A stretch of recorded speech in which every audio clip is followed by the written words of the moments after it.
Shalom, Bapak Ibu Saudara. Kita melanjutkan lagi tema kita masih yang kemarin, kedatangan Tuhan dan keterangkatan.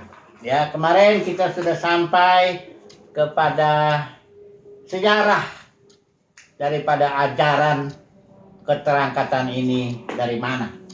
Saya mendapat bantuan dari buku ini yang ditulis oleh seorang ahli teologi lah, katakan ya. Dia lulusan S3-nya, dia orang Amerika ini ya, Florida Theological Seminary ya. Jadi saya kenapa menyebut begini, supaya kita tahu bahwa data-data yang didapatkannya ini tentang sejarah keterangkatan itu, ajaran itu valid ya. Karena sudah biasa toh orang menulis itu nggak boleh bikin ya, kalau dia sudah biasa dia sudah bikin disertasi atau tesis ya, sudah biasa. Karena data-data itu harus dipertahankan, emang benar lah ya. Nah, jadi saya mengatakan ini supaya Bapak Saudara percayalah ya, ini kita dapat bantuan data. Karena untuk mengumpulkan data-data ini juga nggak gampang ya. Kalau di Amerika di sana, ini saya dikirim langsung ya sama penulisnya ini ya. Bahkan ya banyaklah buku yang dia kasih gratis ke saya. Jadi kita kemarin sudah sedikit singgung sejarah daripada ajaran itu. Ajaran itu tahun 1800 mulainya. Jadi bukannya sudah lama gitu ya. Paulus, Yohanes, Petrus yang nggak tahu menahu soal rapture itu. Apa itu rapture ya? Istilah itu pun nggak ada di Alkitab ya. Jadi saya ulangi dulu ya sejarahnya, supaya nanti kita baru melihat apa yang diajarkan oleh Alkitab ini tentang rapture ya, keterangkatan ini. Karena mari kita dulu lah ya. Sejarahnya begini. Di zaman itu, zaman Katolik ya, itu zaman reformator ya. Martin Luther yang tahun 1517 itu dia bikin 95 dalilnya itu di Wittenberg ya, gereja di Jerman itu. Dia menentang ya Paus ya. Dan memang kalau sejarah bisa kalau dikatakan di sini ya, dari sini dibilang di zaman itu emang kacau banget itu Katolik itu. Bahkan Paus itu kalau dia kasih tahu data-datanya, pernah Paus itu perempuan dan punya anak dan sebagainya. Nah, pada waktu itu Martin Luther dan grupnya itu semua menunjuk Paus sebagai antikristus. Mereka bilang ini nih antikristusnya ini Paus, karena begitu korupnya itu ya. Sampai jual surat pengampunan dosa, penghapusan dosa dan sebagainya, banyak sekali penyembahan berhala itu. Nah, untuk akibat gerakan reformator itu, gerakan para reformator itu hampir ribuan orang perharinya keluar dari gereja Katolik itu mengikuti para reformator, yaitu Calvin termasuk itu Zwingli, ada juga tuh Calvin dan sebagainya itu. Sehingga gereja Katolik pada waktu itu kehilangan lah ya, bukan kehilangan orang aja, tapi uang ya. Jadi dan berada dalam kondisi yang dipermalukan lah, seperti begitu ya. Nah, untuk meredakan lah ya, katakanlah untuk meredakan serangan-serangan para reformator itu.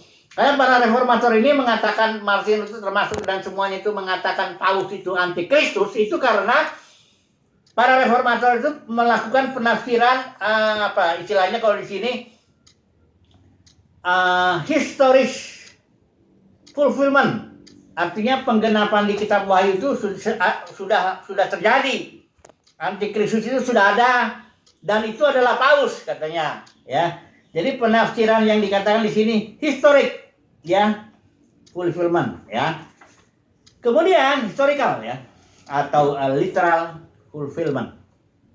Nah, untuk mengatasi ini ada seorang yang namanya Jesuit. Ini seorang yang berasal dari ordo Jesuit, itu salah satu ordo yang barangkali dibilang paling militan lah membela Paus itu. Nah, dia bilang begini, ini ajaran namanya Lacunza di sini dibilang ya. Namanya si Lacunza, seorang Jesuit, ya. Dia dan juga Ribera, ini tahun 1537 sampai 1591, ya.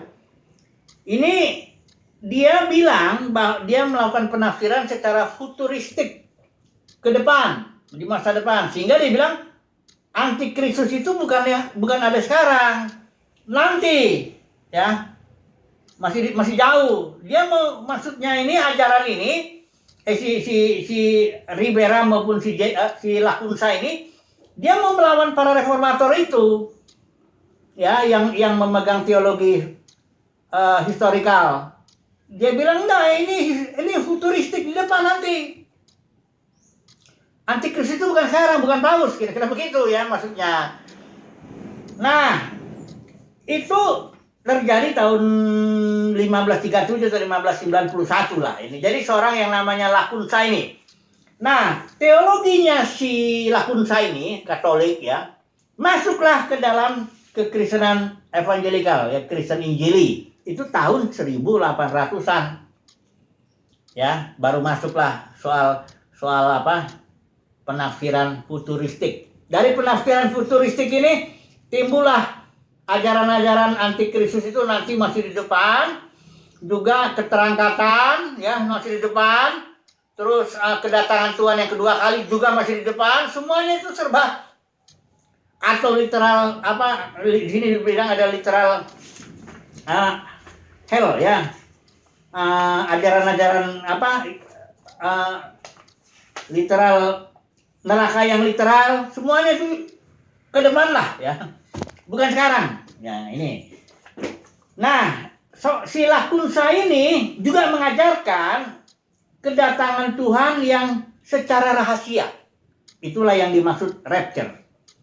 Kedatangan Tuhan rahasia secara fisik, datang, dia angkat orang-orang kudus supaya jangan nanti mengalami great tribulation, itu katanya, yang 3,5 tahun dan sebagainya. Itu ajaran-ajaran dengan konsep, dengan pola futuristik. Dimulai oleh Lacunza ini dengan Ribera tadi ya, tahun 1531 sampai 1591. Dan ajaran ini masuk ke dalam kekristenan Injili itu sekitar tahun 1800-an. Kemudian yang kedua ada lagi ya, ini saya sedang menjelaskan dari mana nih datangnya ajaran rapture itu, keterangkatan fisik itu ya. Yang kedua ini ada seorang namanya Edward Irving. Ini pendiri daripada gereja apostolik Katolik ini ya. Dialah yang mengajarkan ide rapture ya. Ajarannya ini orang Pentakosta, dia artinya bukan Pentakosta dalam arti apa tahun 1991, bukan itu. Ini Pentakosta dalam arti dia percaya hal-hal yang spirit begitu. Karena dalam satu ibadah waktian ya, ada seorang perempuan namanya Margaret MacDonald. Dia berbicara seperti trans gitu dan bernubuat, kira-kira begitulah. Dia terus bilang, ada lihat orang-orang kudus terangkat ke atas ya. Naik ke atas gitu, diangkat oleh Tuhan. Nah, dari pengajaran ini si Edward Irving merumuskannya secara teologis dari penglihatan si Margaret MacDonald, bukan dari Alkitab dulu pengajaran itu. Nah, ini pertama dari Lacunza yang kita tahu tuh motivasinya supaya orang gereja Katolik jangan kehilangan orang maupun kehilangan duit. Kemudian si Edward Irving yang ajarannya mulai dari itu katanya pewahyuan sih, ya nggak tahu ya kita mana jelas itu. Dia ngelihat katanya orang-orang kudus diangkat-angkat. Saya juga pernah lihat itu ada videonya tuh orang-orang kudus diangkat-angkat tuh. Kemudian yang ketiga orang yang bertanggung jawab lah katakan untuk ajaran rapture ini adalah J.N. Derby, John Nelson Derby, ini orang Inggris. Ini top banget, ini seorang yang cinta Tuhan banget lah istilahnya.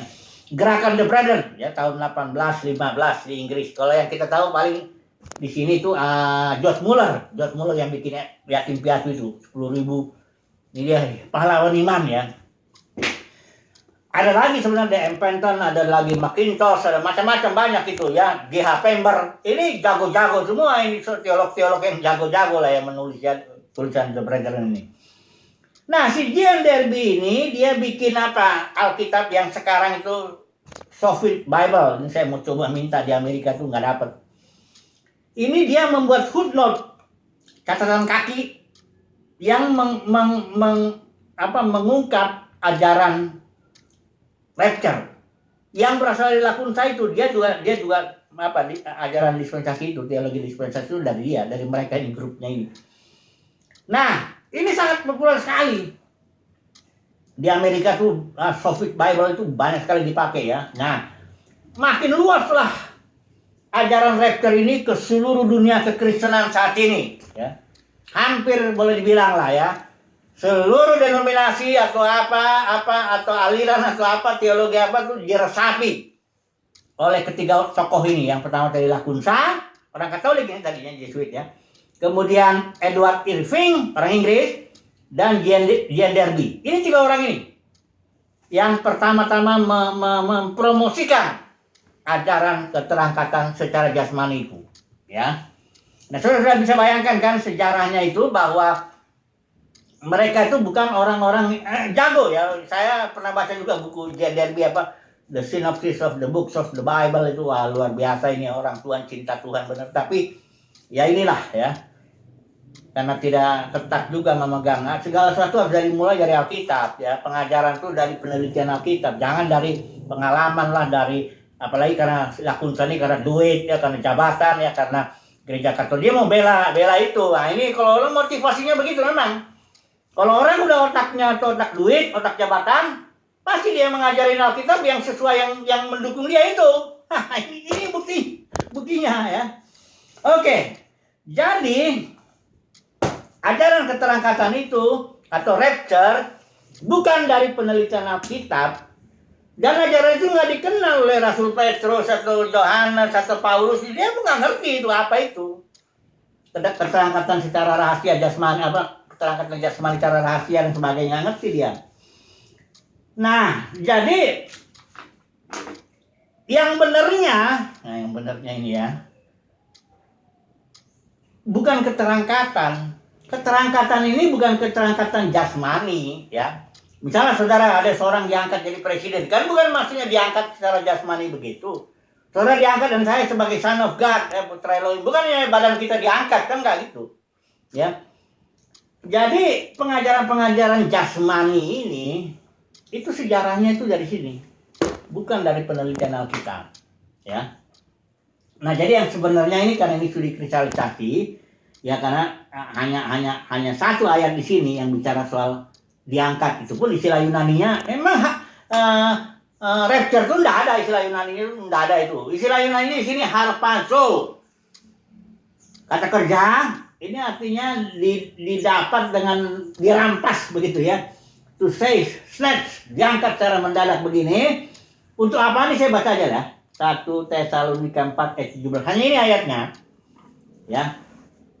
Ada lagi ayat yang lain, yang satu diangkat, satu tinggal dan sebagainya. Itu kayaknya perlu juga nanti kita bahas itu. Tapi ya udah ini aja dulu. Sesudah itu kita yang hidup, yang masih tinggal akan diangkat bersama-sama dengan mereka dalam awan-awan. Ini jamak, kita sudah bahas itu, artinya saksi-saksi. Jadi artinya terjemahan ini ya, supaya jangan penafsirannya jasmani. Karena kita udah tahu penafsiran jasmani sejarahnya ini kita udah tahu toh. Bukannya dari Alkitab, bukan. Jadi ayat ini pemahamannya begini. Sesudah itu kita yang hidup, yang masih tinggal akan diangkat dalam arti dimensinya. Tadi kita dalam dimensi jasmani, kita akhirnya masuk ke dalam dimensi spiritual, termanifestasi bersama dengan para saksi-saksi orang-orang kudus, baik yang sudah meninggal, ya. Kita akan bersama.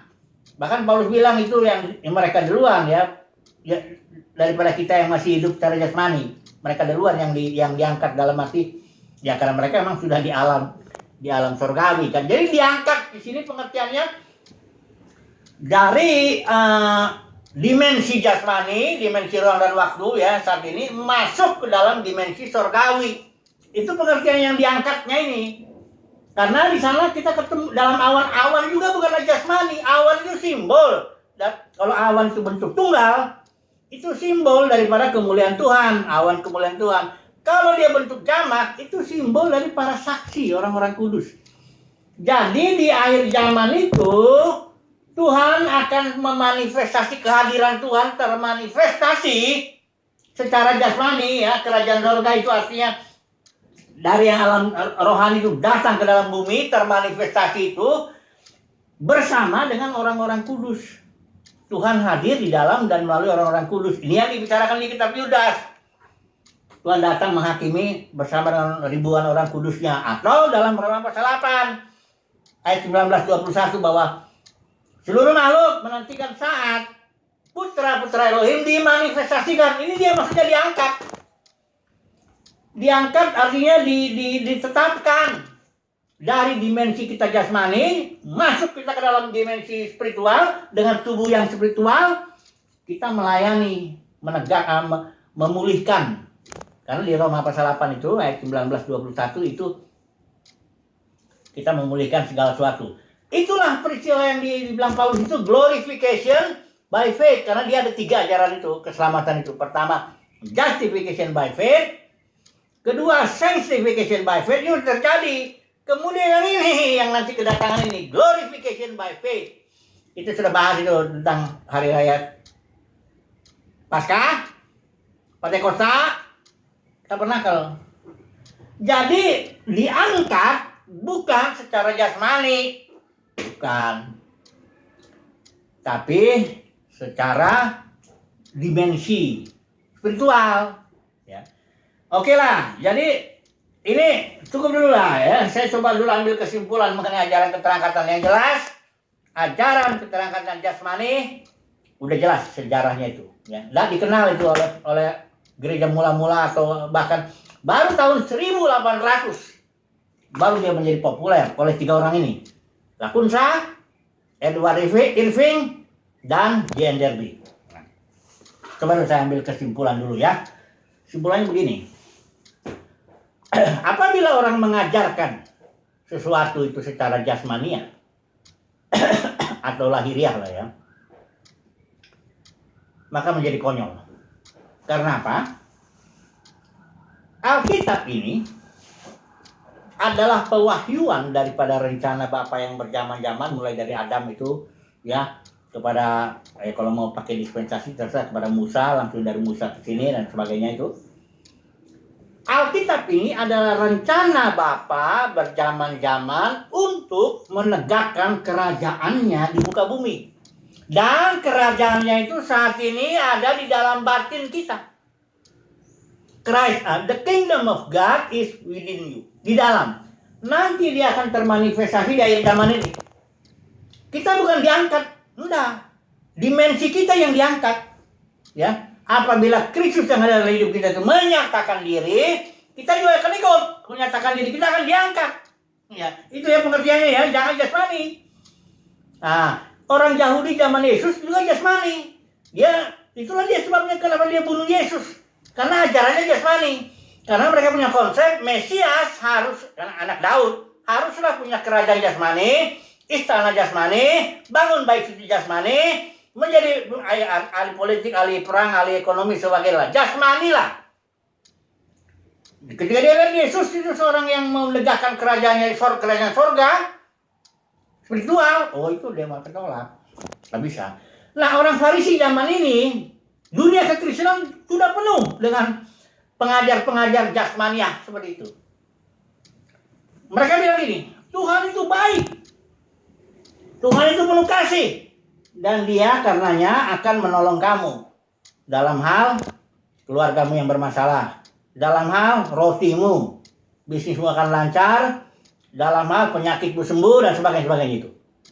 Dari hal kasih Tuhan itu diarahkan kepada yang jasmani, sukses jasmani. Sementara Alkitab ini bilang, bukan Tuhan nggak peduli sama yang jasmani, jangan dulu, sabar dulu. Harusnya kita sampaikanlah kebaikan Tuhan, kasih Tuhan, anugerah Tuhan, kita arahkan kepada yang spiritual. Karena the kingdom of God is within you. Urus dulu, cari dulu kerajaan surga, nanti yang lain beres. Bersihkan dulu cawan sebelah dalam, nanti yang luarnya beres. Dan ke orang Farisi itu yang beresnya, dibersihin yang luarnya. yang sakitnya sembuh, yang bisnis hancur, ya macam-macam itu. Itulah hamartia, istilahnya dosa. Dosa istilah Yunani itu hamartia, meleset. Harusnya fokus kebaikan Tuhan itu diarahkan kepada yang spiritual dalam batinnya. Ini yang kebaikan Tuhan diarahkan kepada yang jasmani ya. Kalau saya lihat dengan khotbah-khotbah dalam dunia kekristenan ini ya, ini penilaian saya lah. Orang-orang yang terkenal dalam dunia kekristenan itu umumnya pasti khotbahnya demi kebaikan Tuhan, tuh kasih karunia Tuhan apa semuanya, tapi diarahkan kepada bahwa engkau akan ditolong Tuhan dari bisnismu yang hancur, rumah tanggamu yang hancur, rotimu, penyakitmu, apa semuanya lah. Bukan salah. Yesus itu memikirkan soal roti. Sudah lihat kan di 5.000 orang datang. Yesus langsung mikir, kasihan mereka sudah ikut aku 3 hari. Kalau saya suruh pulang, mereka akan jatuh pada kelaparan. Murid-muridnya juga nggak mikir. Malah ketika Yesus mau bikin mujizat, muridnya bilang, suruh pulang aja mereka, cari di kampung-kampung. Jadi Yesus itu mikirin sekali kebutuhan roti kita. Kebutuhan jasmani kita tuh sangat dipikirkan oleh Yesus. Tapi Yesus sedih kalau orang mengikut dia karena roti. Dia bilang kan, Injil Yohanes bilang, kamu mencari aku karena kamu sudah makan roti, kenyang. Padahal roti itu hanya tanda. Roti jasmani. Roti hidup itu aku. Maunya kamu cari aku, jangan cari yang jasmani itu. Nah begitu loh. Jadi saya ngomong gini bukan berarti Tuhan gak peduli dengan makanan, minuman, pakaian kita, bukan. Tapi Tuhan ingin fokus kita benar. Jangan yang jasmani, tapi yang spiritual. Gitu loh ya. Karena gini, kalau orang sudah fokus ke yang jasmani, ajarannya konyol ya, itu dia. Keterangkatan jasmani, kedatangan Tuhan jasmani kedua kali. Nah, macam-macam. Fokusnya jadi, memang dunia kekristenan udah penuh dengan ajaran yang begitu. Ajaran guru palsu itu loh. Guru palsu itu menurut kitab Judas adalah orang yang bicara kebaikan Tuhan, bicara kasih karunia Tuhan, bicara pengampunan Tuhan, bicara semuanya lah. Tapi diarahkan kepada sukses yang lahiriah. Itu guru palsu. Ya. Tapi kalau yang sejati yang benar ya sampaikanlah secara spiritual. Bukan gak peduli nanti. Bersihkan dulu cawan sebelah dalam. Kingdom of God itu di dalam batin kita. Urus dulu lah ini yang di dalam ini. Ya, bertumbuhlah dulu yang di dalam ini. Yang luar itu akan menyusul. Ditambahkan. Malah gak usah dicari. Tambahkan langsung. Karena Tuhan lebih mikir kebutuhan kita daripada kita mikir. Ya, Tuhan lebih mikir kesehatan kita daripada kita mikir kesehatan kita. Tuhan lebih mikir uang kita daripada kita mikir ya uang kita. Haleluya ya. Jadi tolonglah ya, jangan ngajar-ngajar yang jasmani. Saudara akan bertanggung jawab nanti di hadapan Tuhan kalau saudara masih ngajar-ngajar yang jasmani. Ya. Karena the kingdom of God is within, di dalam spiritual batinnya. Haleluya. Amin.